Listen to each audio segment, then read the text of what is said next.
Hey, beautiful people. This is Janine Z, and welcome to Chic Confidence, where you grow in style and grow in confidence.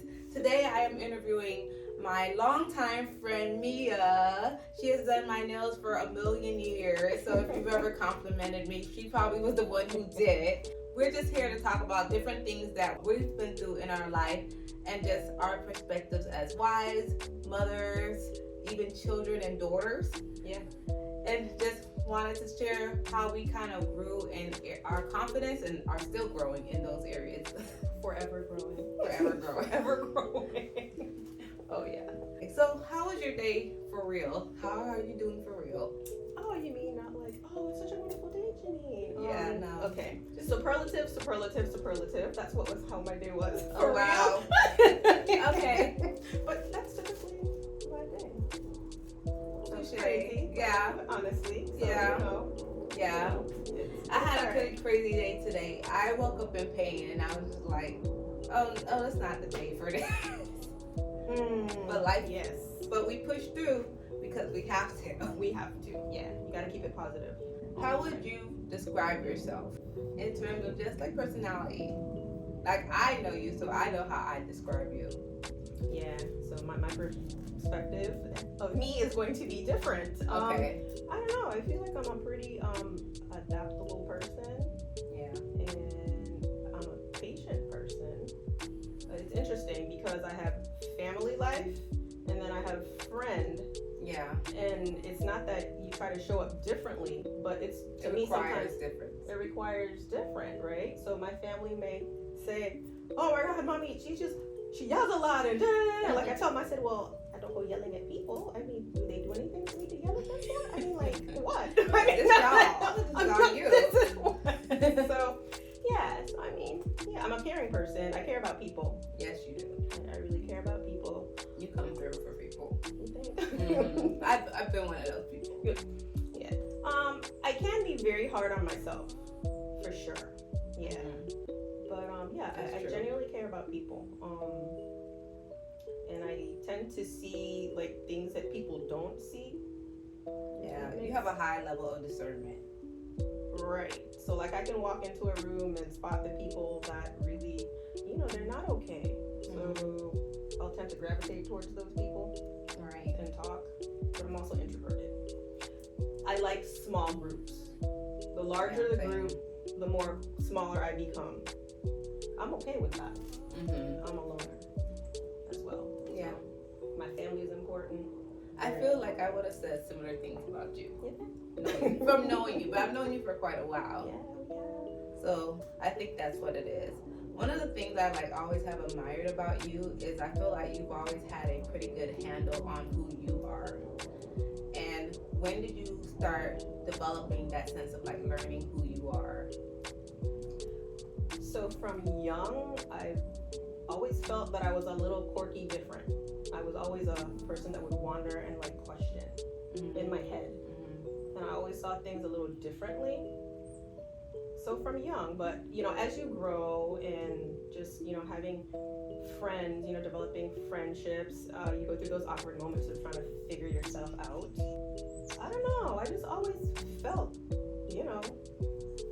just kind of quirky and I mean, from knowing you, you are quirky, but you're quirky cool, like the quirky girl you want to be like. I don't try. What made you be comfortable with that? Because I feel like a lot of people recognize that they're different, but they're not comfortable being different. Well, I have really good family support.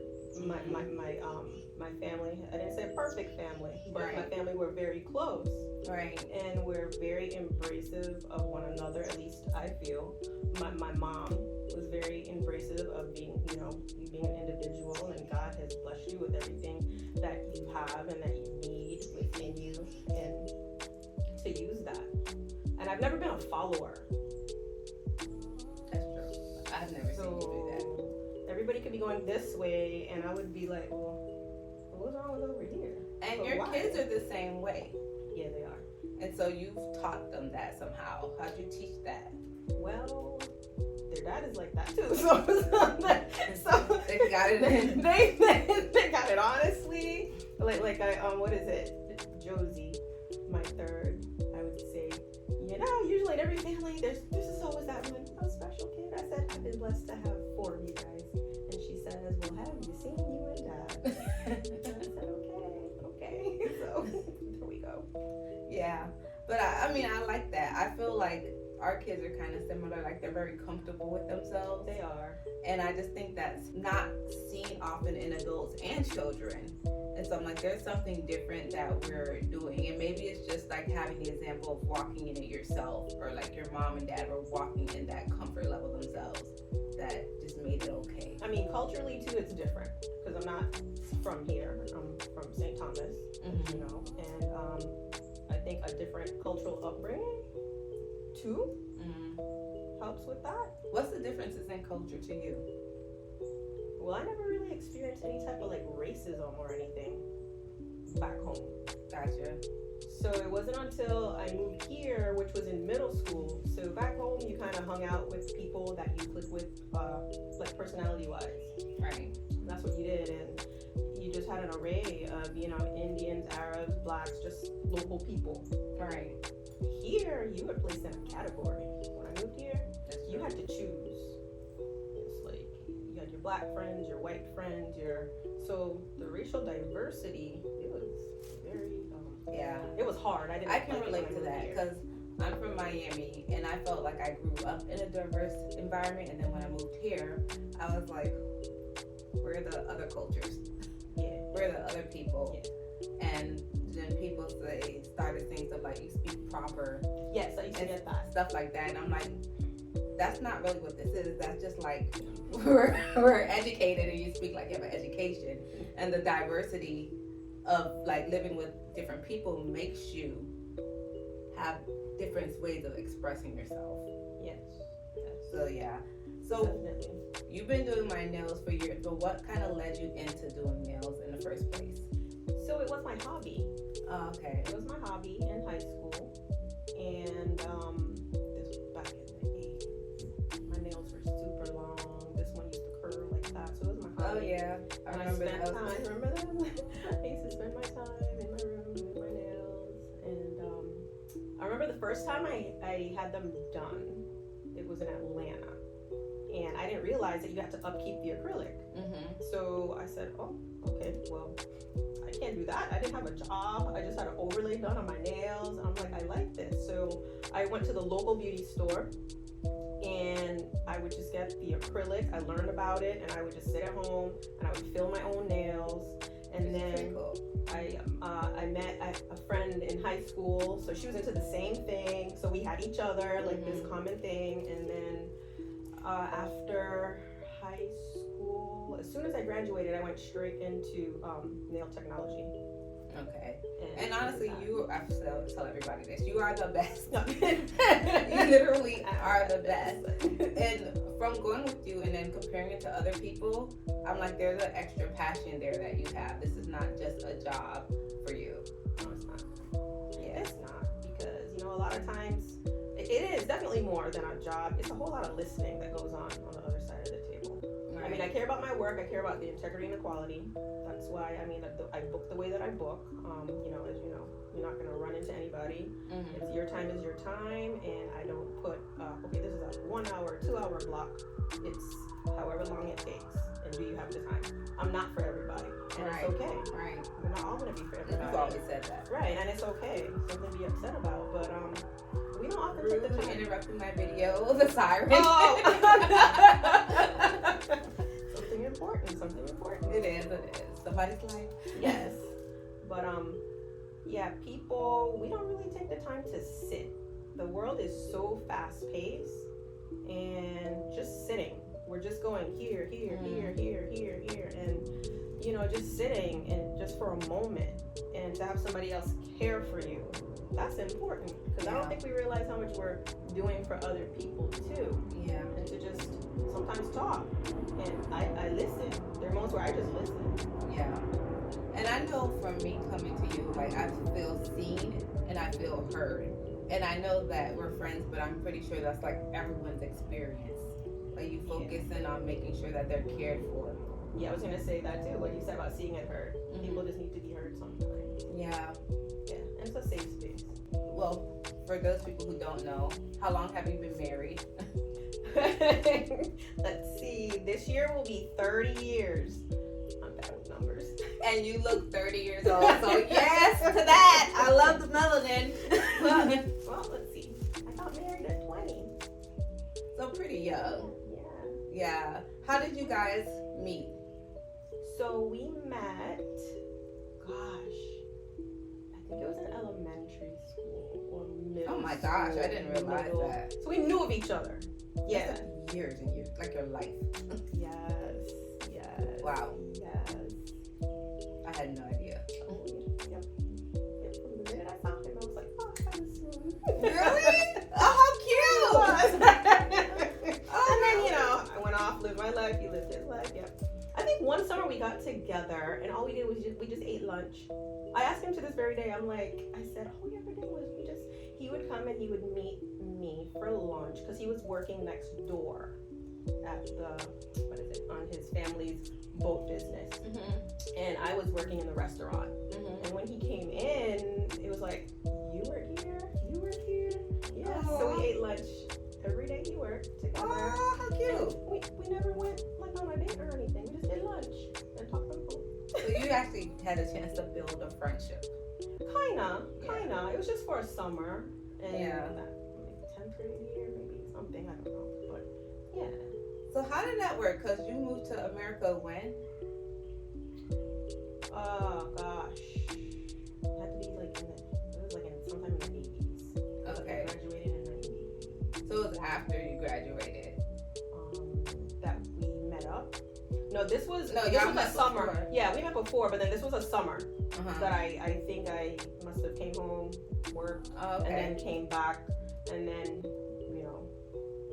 graduated from high school. Then I went back to St. Thomas and I attended the University of the Virgin Islands after I got my nail license. Okay. So what advice would you give to someone who's single? But if you're like single and you would like to get married, like what kind of qualities do you think they should be looking for? And also what type of person should they be becoming? Well, I will definitely say, hey, you got to put all your trust and faith in God and just work on developing that personal relationship that you have with God and caring for yourself. And not in a it's all about me, selfish kind of way. But when you get married, you don't want to lose a sense of who you are. But like the word said, it's the two becoming one. Right. So this person is bringing, their stuff. You're bringing your stuff. Right. And then if you both have like so much baggage that's never been unpacked or a lot that's going on, it's going to be very difficult. Right. And I mean, both Jermaine and I can say that we both had a lot of stuff. I mean, we got married at 20. I had my first child at 20. Yeah. So, we definitely had a lot of different bridges to cross over, and there are things that we still deal with because it's a relationship, no matter how you look at it. Right. You know? But, hey, getting counseling, that's really important. I think it's very helpful, but, the right kind. Yeah. Just, having like, a good friend group. That's important. It's important, but that just because you have a good friend group too doesn't mean that you go sharing everything with, That's friends. important. So, establishing boundaries. Boundaries are important. Yeah. But you definitely gotta just, I think you were the first person who kind of helped me with that when I was getting married. You're like, this is your marriage, and you don't have to ask people's permission about stuff. Their input doesn't matter at a certain point. And she put the law down. And I'm glad you did, because it set the course for us to just start off on the right foot. Because we don't have like roadmaps for marriage. You got the Bible, that's it. You got the Bible, and then you have like those people who are actually willing to speak into your lives. Right, but and then, I mean, you have to walk it out. Right. How have you gotten through, not that I need specifics, but like some of the tough times in marriage? How have you been able to maneuver through that? I always maintain my trust and faith in God. Yeah, that's it. Honestly, I don't know how people do it without God. I mean, Amen. I've had some I've had some really hard times. I mean, we've had a lot of different dynamics happen in our marriage. Yeah. I mean, when you, I haven't been married as long as you. I've been married 9 years, not 30 years. But when you've been married, I feel like you don't think, oh, somebody's parents gonna die. Oh, I'm gonna get sick. Oh, but somebody might not have a job at this time. Like, you never really think of all the things that could happen. Right. And you have to maneuver it and do that without hating each other. You do, and it's not always easy. Because, Mm-hmm. Raising kids too, that's a whole nother dynamic. You have each of your kids, each one, they have a different personality. And then mine range from 30 Wow, already? 30 to 13. I didn't know he was that old. He's like grown. I know. I said, Jamal, you're old. Wow. He's a little old. Just staying plugged in. Definitely staying plugged in. Reading. If you can't read, listen to the word. Yeah. Sometimes, there's, a good cry, being alone, taking breaks. All that stuff is important. And not feeling guilty. That's something that I've always dealt with. I still deal with it. Feeling guilty about taking breaks. Just trying to find that balance. Feeling guilty. Like, oh, I I don't need to do feel this for guilty myself. about that. I know, that's so good. I'm just learning this stuff, Yeah. I'm learning some other stuff, but that is one of the things that I feel like, because I've dealt with health issues, Right. my body dictated that. Like, you're gonna have to take a break, or else you're gonna have to suffer, and you gotta make a choice here, sis. You're right. Because I have recently learned that. Yeah. Oh yeah. Recently learned that. But I know for me, I've had miscarriages, and I think that changes your hormones incredibly, changes your body incredibly, along with your mindset. I know you dealt with that. How did you, I guess, emotionally deal with that, if you want to talk about that, but how did you even physically recover from all of this? So I've always been pretty big on just eating well. Before, I guess, this whole health craze, because my mom had cancer when I was, I think, 6, and she had a mastectomy, and she changed her way of eating, and through that we've incorporated a lot of different things throughout the years. And can we just stop and say your mom's still alive? Yes. So people can live through this? Yes. Just for someone who needs hope, people can live through this? Absolutely. And yeah, my mom's in her 80s, so she I know, my mom had a similar diagnosis when I was probably around the same age, and my mom's still here. That's a blessing. And so there sometimes lifestyle changes really can help. Yes, they definitely can. As far as eating goes, eating healthy was really important. Going through a miscarriage, yes, it can definitely play an emotional toll. Everybody's at a different place emotionally in life. Right. I tend to just push through things. I wouldn't say that I suppress. Maybe I do. I don't know. But I guess I'm always concerned and worried about other people. Yeah. And how they're feeling. So I just went through it. Maybe you stuff it and I just go through.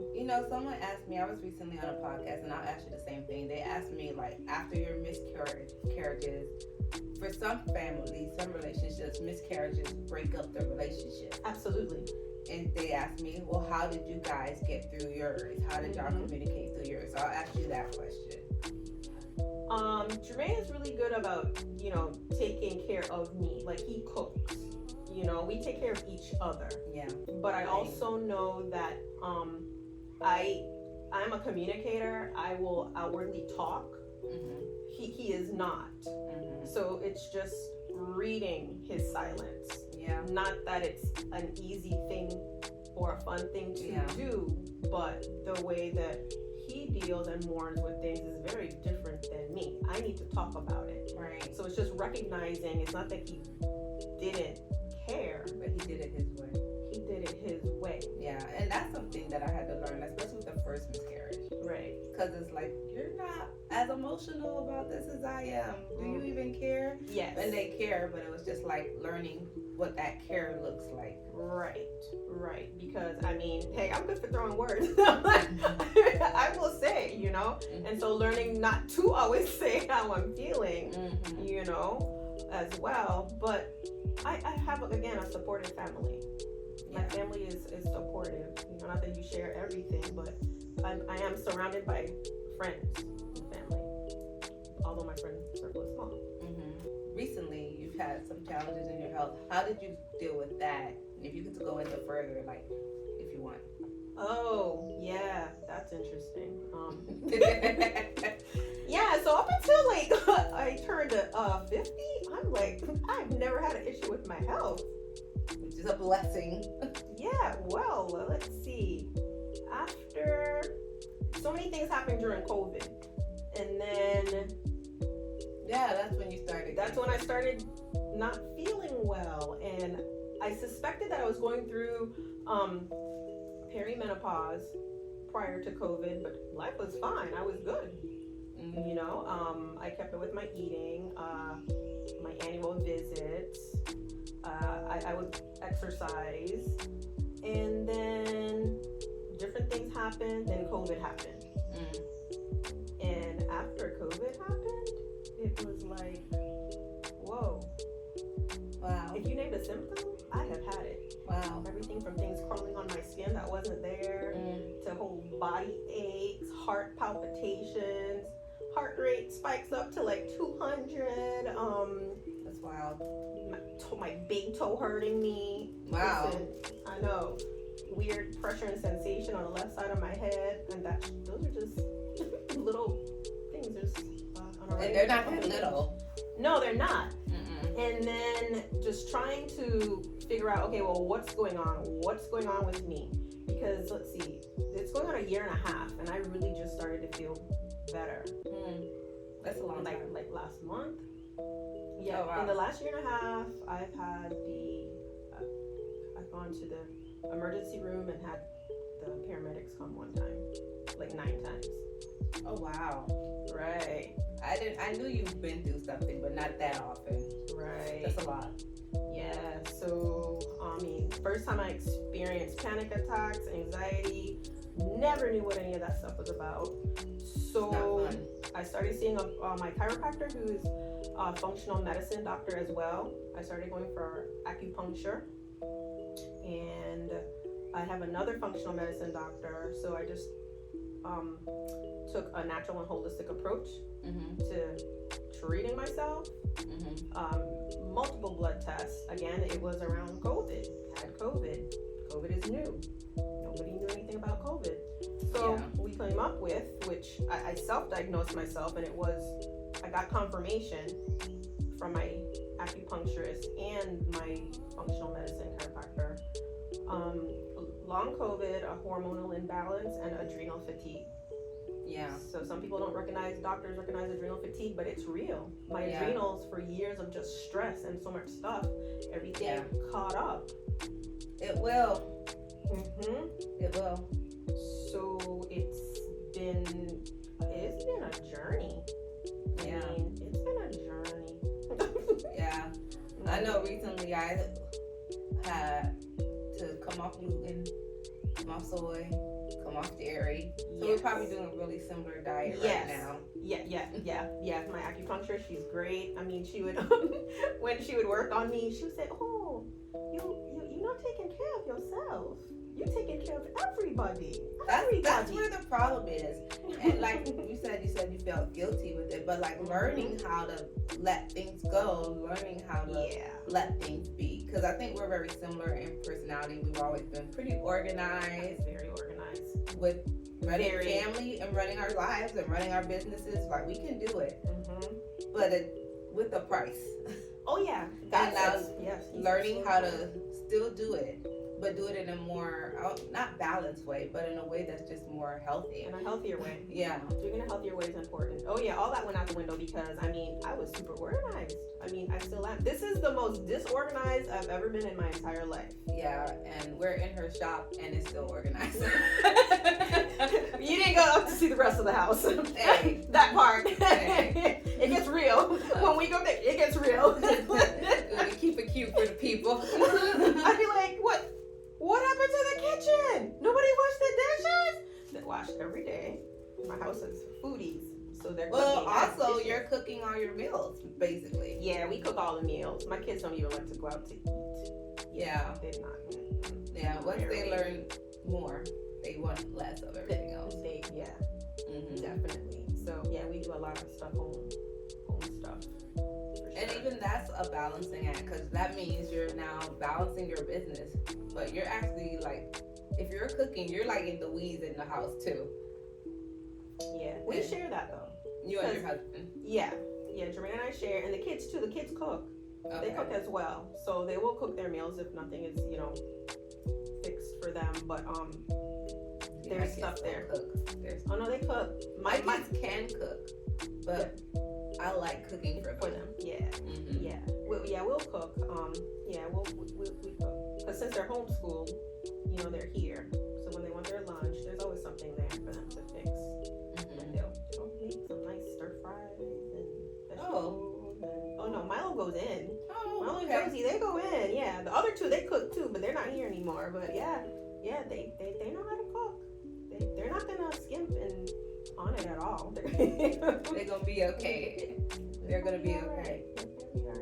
That's good. So for your fashion sense, I know you get complimented on your style often. I do. Where'd that come from? Like, not compliments, but your style. What would you call your style to yourself? So I get dressed according to how I feel.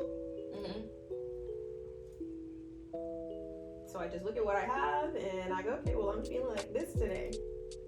Okay, so that's how I get dressed. I don't do social media, as you know. I don't look at anything. I just, okay, this is what I have. This is what I like.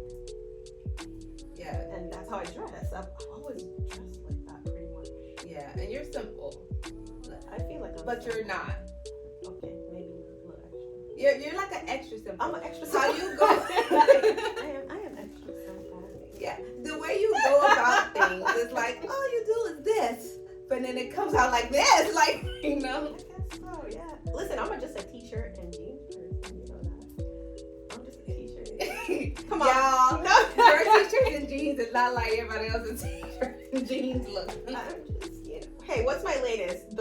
I went to the kids section and I got the little tank tops from the boys section. That sounds like you. Right.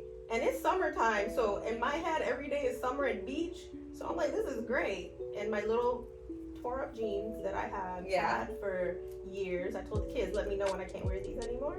But it's all right. But that's just my comfort. And my Birkenstocks. I was just going to say, with some Birkenstocks.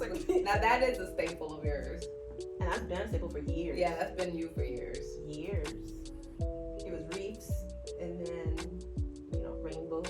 And just, I don't remember the rainbow stage. Yeah, they're right up there with the reefs. Okay. But I like to dress too, so I like to dress up. I love dressing up. Yeah, I love costuming and dressing up. You love shoes. I like clothes. I really like clothes. I used to want to be a fashion designer and an interior decorator. Which you definitely could. Yeah. You definitely still have all that gifting and talent to there. Okay. Thanks. It comes out all the time. Example, backdrop. I know what is behind there. A garage door. See? This is the garage. But see, if this was my house, it would just look like a garage door. It wouldn't look like this. This is like a gifting on display. That's what this is. I like to take things and just create. I just like to create. It doesn't matter what it is. Yeah. I feel like you have to give yourself space for that, though. I feel like one of the problems with social media, to me, and I obviously do social media, so I like it, but you get a lot of inspiration. That's cool, but you don't also get some time to stop. And if you don't take a break from it, you don't have time to stop and come up with your own ideas. And I feel like each one of us are gifted. I feel like every single person is creative. I believe that. And it's all in there, but you have to make room for it and not let it be crowded out by other people's ideas and other stuff like that. I mean, I agree. Similarly, today I got dressed and all I had all I had in mind was like, oh, bodysuit and jean shorts. And I'm like, that's not fire enough. And I need to like throw something on and add to it. Thank you. But I feel like you have to like take time for that. And sometimes you have to push yourself to other levels. too. You're right. Like this right here. Right. You have pushed me to this level right here. Well, thank you. Because what did I first say? No. But you always can do it. I have complete faith in you. But yeah, no, you do. And I believe that, people are just followers. People are followers. A lot of people are followers. And it's sad, but I do believe, like you said, God gave us everything. He gave us everything that we need to be who we are. Yeah. And what's important for you and what drives you may not be the same thing for me. All right. But the only way that I'm going to learn that is by, spending time with God and paying attention to me. Because I was just going to say that because I feel like I'm a pretty confident person. You are. I feel the same about you. I feel both of us like we care about people, but we don't care what you got to say for real. Like, we care about you. Yeah. We'll be there for you. I mean, I do care about what you're going to say, but I would just like to know, okay, this is what you said. Why do you feel that way? Yeah, why do you feel that? Why do you feel that way? Yeah, we typically don't just go with the flow. We're asked questions. That's what it is. We ask questions. Right. Even if we're not, like, verbally asking questions. Right. We've always been, like, the type of people to ask questions. And I feel like part of that rooting, you said it just now, the reason that we're comfortable with ourselves is our relationship with God. I really feel that way. And although I'm sure we work it out differently. Absolutely, because we're forever growing. Because I have my bad days too. I have bad days, bad moments, bad seasons, it's until we part from this earth. Right. It's a process. Right. We're always going to be in a process. But I think a lot of times when people will see, like, for example, my shop in here.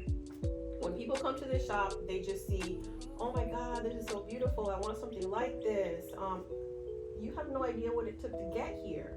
Right. It was at a bad place. Yeah. It wasn't a good place. Right. I mean, I could write a whole story on how this shop became. Literally. Yeah.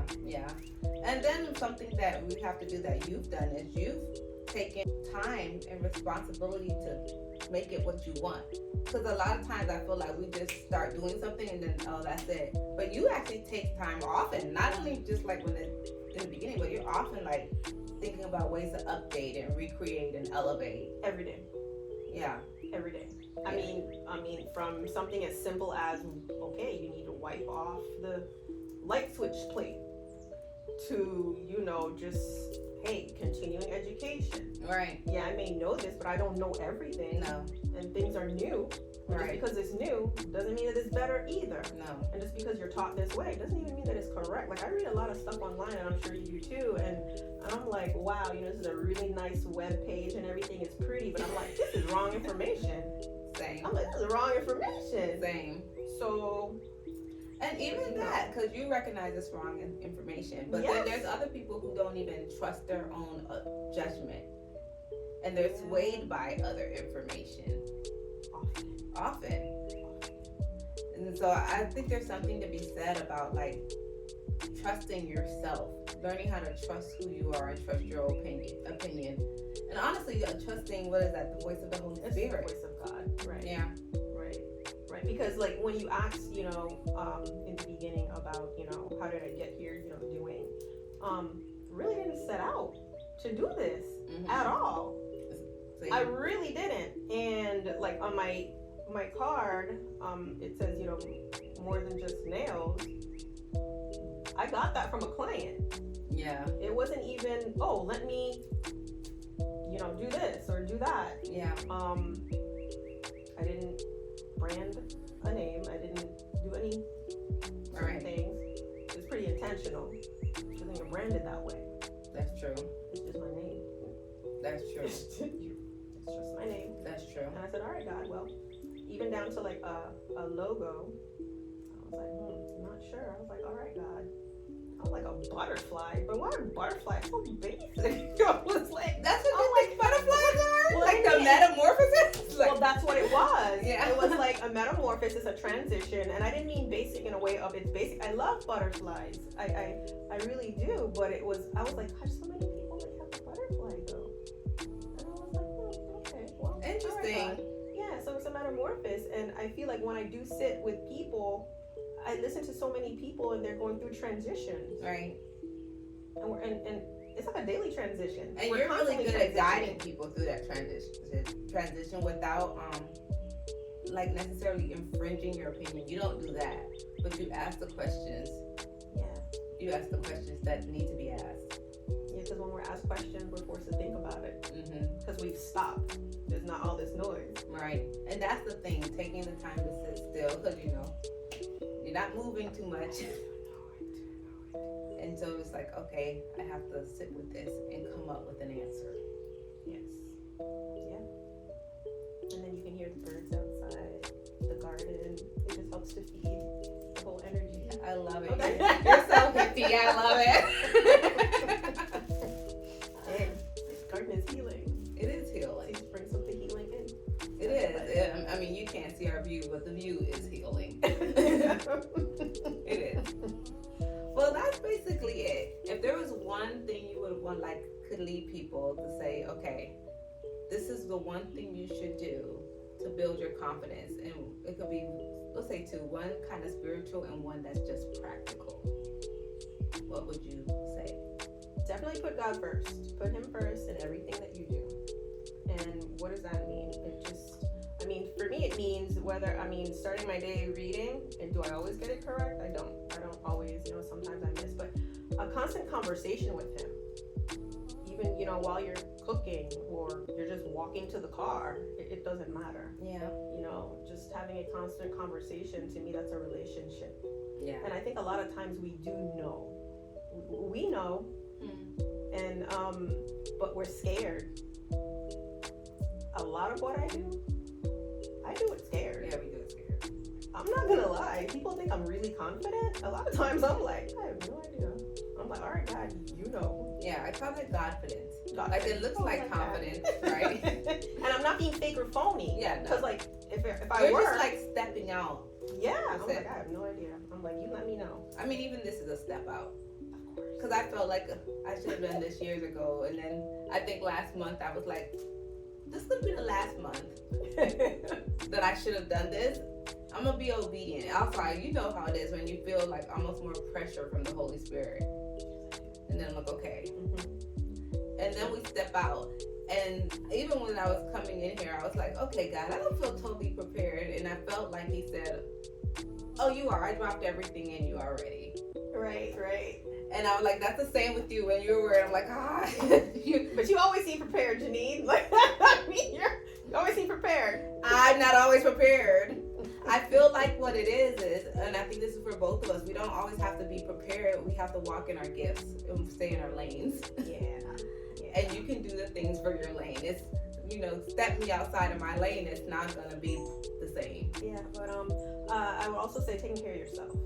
Taking care of yourself is important, and don't get caught up. Yeah, you have your family if you have a family, and it's not selfish, because how else can you hear unless you remove yourself from the noise, and whatever that means to you, whatever that means to you, whether it's going to the park, reading a book, but sitting in silence is important too. That's good, and that's so good, by the way. You said, how can you hear unless you remove yourself from the noise? I know for me, I feel like it took a few years for me to like take me back in marriage. I think that most of us grow up with the idea of like, you're here to serve, you're here to help, and you're naturally probably a helpful person and you want to do those things. Right, and especially if you grew up in a household where all you saw your parents do was just work. Just work. What you're supposed to do. Yeah. I never saw my parents like take a vacation together ever. Wow. Actually, I've never seen that. Right. So I've never seen them do date night. I've never seen them do certain things. So I was like, wait a minute. And then another thing is I've always waited for to do certain things when things got better. When is that? That's crazy. It's gonna get better. You have to live in the moment. That's something I didn't know how to do. Yeah, and the funny thing is, like, when you make space for things, then things get better. It does. but you don't know it. You don't know it. I know that was something that I had to learn. Even that does change the dynamic of marriage, because honestly, if you're always coming through every second, then it makes it look like you have nothing else to do but come through. And that's what people get used to. And they get used to. So then there's a shift with that. Oh, yes. For everyone, kids, everyone. There's a shift with that. Oh, yeah. When you start taking yourself back. So for me, if I was going to tell someone to walk into a relationship or walk into a marriage, I would say go ahead and start making sure you set a certain amount of time by yourself and stick with that. Stick with it. Absolutely. It's important. Yep. It's really important. And it's helpful for everybody. Yes. Because you can't be good at whatever it is that you're doing if you're not well. Amen. On that note, we're done. Thank you so much for doing this first interview with me. You're welcome. You're excellent. You're amazing on camera, by the way. You are. I love you, Mia. All right, guys. Thank you guys for watching along with us. I hope you enjoyed this and also learned a few things as well. Have an amazing day. Bye-bye.